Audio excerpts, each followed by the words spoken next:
Catholic apologists right now are scrambling to try to solve this Catholic dilemma, and I'm going to show you the excuses that they make. This is where you find these teachings in Catechism 841. The Church's relationship with the Muslims. The plan of salvation also includes those who acknowledge the Creator in the first place, amongst whom are the Muslims. These profess to hold the faith of Abraham, and together with us, they adore the one merciful God, mankind's judge on the last day. Notice that they say that together with us, they adore the one merciful God, and that the Muslims are included in the plan of salvation. This is also in their Second Vatican Council. The Church regards with esteem also the Muslims. They adore the one God, living and subsisting in himself, merciful and all-powerful, the creator of heaven and earth, who has spoken to men. Notice, they themselves say that they regard with esteem also the Muslims. And the Roman Catholic Church says that they adore the one God.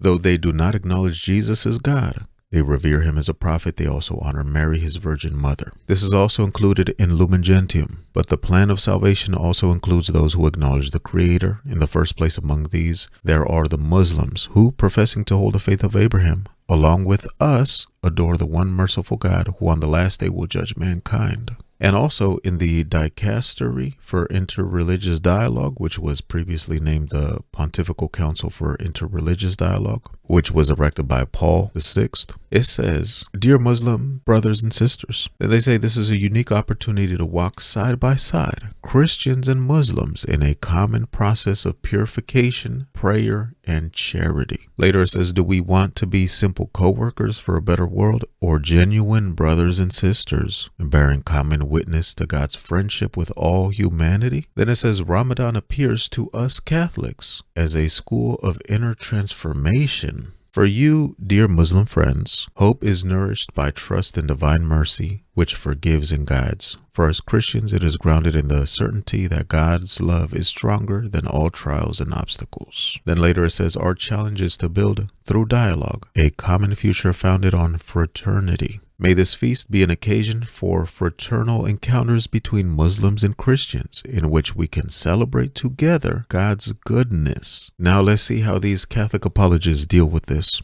Now, but first off, Allah simply means God in Arabic, and now I know they're It's just referring a to Allah word. from the Quran. Yeah, of course. And I know they're referring to the Allah of the Quran, but the Allah simply means God in Arabic. So, Christians that that speak Arabic. You notice they're using the same arguments that Muslims make. Oh yeah, we worship the same God because Allah just means God. Right. So Allah and Yahweh, they refer to the same one God. Allah is the Arabic title for God, while Yahweh is a specific name for the Hebrew God. So yeah, Allah is God, the Arabic word. So yeah, both ultimately, as we've been saying all evening, both ultimately point to the same divine being. And Notice he said both. Both the Christian God and the Muslim God point to the same being. What? Both ultimately point to the same divine being. Christians, Jews, and Muslims are talking about the same God and worshiping the same God. There's no impiety in that at all. No bad thing follows from that. There it is again. That Christians, Jews, and Muslims are talking about the same God and worshiping the same God. There's no impiety in that at all. He said Christians, Jews, and Muslims are worshiping the same God. What? That Christians, Jews, and Muslims are talking about the same God and worshiping the same God. There's no impiety in that at all. You guys notice that no matter how ridiculous this sounds, they cannot go against the Roman Catholic Church. Instead, they have to find ways to defend this nonsense. No bad thing follows from that. This is all these great saints, they recognize that they get it more right than the Satanists do. They at least are attempting to worship the same God. And there's lots of great things within Judaism and even Islam. It's just a simple recognition that a historical people group make some really fundamental errors about God and Jesus, but so do people within the church. I don't think people in the church are making these fundamental errors, like saying Jesus is not God. I don't know what he's talking about. And it seems like if you hold that they're worshiping the same God, well, that just seems bad. Like that seems we don't want to say that. Maybe because these groups are not worshiping the same God.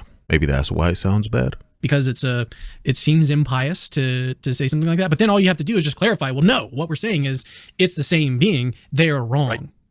Right. It's the same deeply wrong. It's the same. What? No. They're the same being. He said that the Jews and Muslims worship the same God because they're the same being.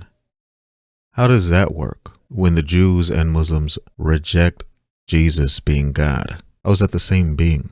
So they're saying if we worship the same God is true, wouldn't it follow that perennialism is probably true? And if it is, could we say that Muslims will be saved by their worship of the same essence? God bless you guys. Some Muslims could be saved. It doesn't say anything. It has no consequence about Islam, right? And so let's distinguish between its consequences for some Muslims versus its consequences for Islam. It has no consequences whatsoever in any way, shape, manner, or form for Islam. But it does have as a consequence the possibility that certain Muslims could go to heaven, and I think surely will. He said that some Muslims will go to heaven. I thought Muslims reject the deity of Christ, and I thought Christ is the only way. Yeah, somehow the Muslims are going to heaven. This is the ridiculousness that they have to make. Now you could be Muslim and go to heaven. Muslims could go to heaven. No consequences whatsoever in any way, shape, manner, or form for Islam. But it does have as a consequence the possibility that certain Muslims could go to heaven. This is what they have to say now, that you could go to Islam, not believe in Jesus Christ, and still go to heaven. Some people can go to heaven who have really bad beliefs, and some people with really good beliefs can possibly go to hell. Where is he getting this from? Some people with bad beliefs can go to heaven, and some people with good beliefs will go to hell? What? Nah. What is this man talking about? And where is he getting this from? Let's move on to Yunus Ahmed says, so ultimately all monotheists worship the same God? Is that what you're saying, Correct. Trent? Absolutely, of course. What? Nah. He has to admit that all monotheists worship the same God. So now, according to Catholics, JWs worship the same God. They're also monotheists. They now have to change their beliefs to fit the nonsense from the Roman Catholic Church. So what, right? That's the thing. It's like, yes, and absolutely nothing bad. What do you mean, so what? Guys, are y'all listening to this? If anybody's in the Roman Catholic Church, get out of there. So ultimately all monotheists worship the same God? Is that what you're saying, Correct. Trent? Absolutely, of course. So what, right? That's the thing. It's like, yes, and absolutely nothing bad follows from that. There's not a single bad. Nothing bad follows from that. What? Nah. Guys, this is horrible. You can't make this up. Like, so what? Make an argument that there's any kind of negative consequence for an affirmative answer to the titular question. So Maurice Marshall says, what I quoted earlier was the order to all Jews. There's another order to all Christians, mushrik, within the Quran, all direct words from Allah. This is the same different predicate objection. What? He just says, so what? What? Nah.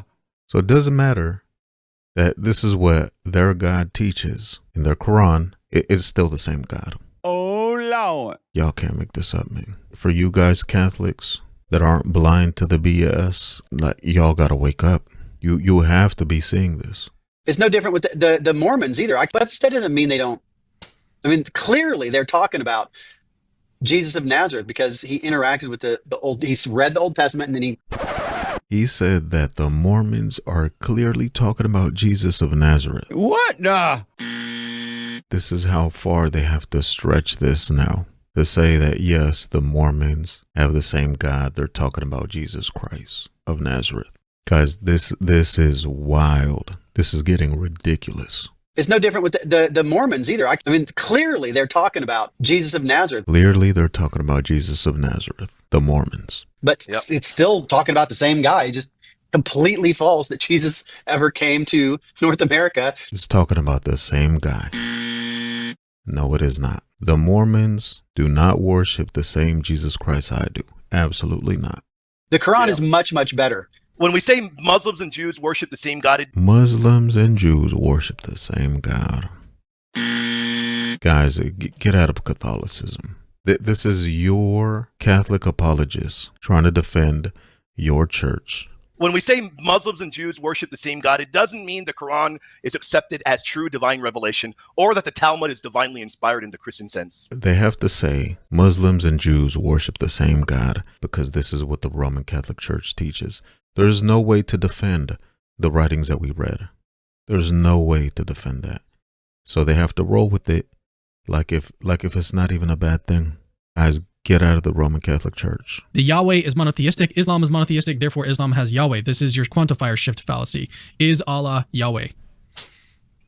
Islam is monotheistic. Therefore, Islam has Yahweh. I mean, in a sense, yes. Islam, I don't know what has is supposed to mean. What the? He said that Islam has the same God that they do. You heard it from the horse's mouth. Islam has Yahweh. I mean, in a sense, yes. Islam, I don't know what has is supposed to mean. Islam is talking about Yahweh. They're just sort of slandering Yahweh in a way. Nothing bad follows from that. So I can say, yes, that's right. So what? I already said, Danny, frog boy. He said, yeah, so what? Islam has Yahweh. He said, so what? Lay out your argument. These people are like, well, what about this? What about that? Enough with the questions. How about an argument? Sat me with an argument, man. That would you be believe good. this, therefore this follows. He manifesting. For you Catholics that genuinely trying to seek God and love God, for the love of God, leave Roman Catholicism. They don't teach the same God of the Bible. They're saying that you worship the same God that the Jews and Muslims worship. The same group who reject Jesus Christ as God, they're saying you worship the same God they do. This is just sad.